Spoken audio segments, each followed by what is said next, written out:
ఇంతకు ముందు చూసినట్లయితే వైఫ్‌ని హస్బెండ్ కొట్టేవారు. అంటే అది ఒక మంచికేమో అని. బాగా ఎప్పుడు మా తాతయ్య వాళ్ళ నాన్నగారు, వాళ్ళ నాన్నగారు టైంలో తీసుకున్నట్లయితే పెళ్ళాల్ని మొగుళ్ళు కొట్టేవారు.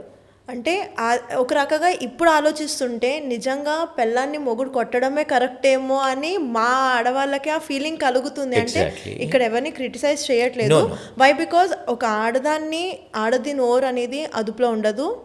ఆగదు. ఇది general universal fact. Being a women నేను కూడా అది యాక్సెప్ట్ చేయాలి. సో ఇంట్లో గొడవ జరుగుతుంది అని అన్నప్పుడు 4 గోడల మధ్య ఉండాలి అని అంటే మొగుడు చెయ్య పడితేనే ఆడది నోరు మూసుకుని ఉండేది. ఇప్పుడు హస్బెండ్ వైఫ్ని కొడితే చెయ్యి ఎత్తినా కానీ నన్ను చావ బాధేస్తున్నాడు అని చెప్పేసి అని సోషల్ మీడియా ఒకటి వీళ్ళకి బాగా ప్లస్ అయింది. దీని త్రూగా ఎక్స్పోజ్ అవుతున్నారు.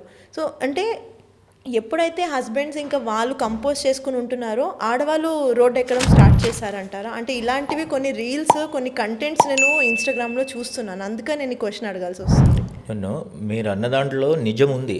అయితే మనం ఏకపక్షంగా ఏది మాట్లాడలేం, ఖచ్చితంగా నొచ్చుకుంటారు. ఇది చాలా delicate things. As it is అన్నట్టు ఒక స్టేట్మెంట్ లాగా పాస్ చేయలేము. అవును. కానీ వచ్చిన మార్పు మాత్రము ఖచ్చితంగా అంటే ఒక పక్షపాతిగా కాకుండా స్త్రీల సైడ్ నుండి ప్రాబ్లమ్స్ ఎక్కువ రేజ్ అవుతున్నాయేమో అనిపిస్తుంది. అంటే ఇలాని మగవాళ్ళందరూ మంచోళ్ళు, ఆడవాళ్ళు చెడ్డవాళ్ళు అని మనం ఇంటర్ప్రిట్ చేయడం కాదు, కంక్లూడ్ చేయడం కాదు. మీరు అన్నారు మన తాతలు ముత్తాతలు ఉండేది భయం భక్తి ఉండేది. అంటే కొంత భయానికి కంట్రోల్ సిస్టమ్ ఉండేది కుటుంబంలో కూడా. ఆయన వస్తున్నాడు, లేకపోతే భర్త వస్తున్నాడు, భర్త కోపానికి వస్తుంటాడు అని ఒక కంట్రోల్లో ఉండేది. కుటుంబం సజావుగా సాగిపోయేటి.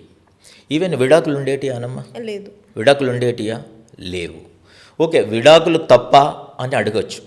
ఇప్పుడు ఎవరు సంఘ సంస్కర్తలని, ఇంకా సామాజిక సంస్కర్తలని, లేదంటే ఇంకా కొంతమంది సూడో మేధావులని, రకరకాల వ్యక్తులు చాలా విషయాల మీద మాట్లాడతారు. ఫెమినిజం అని ఇంకేదో పేర్లు పెట్టుకొని, లేకపోతే అదే నా హక్కు కానీ పని పెట్టుకొని వాదించే వాళ్ళు ఉన్నారు.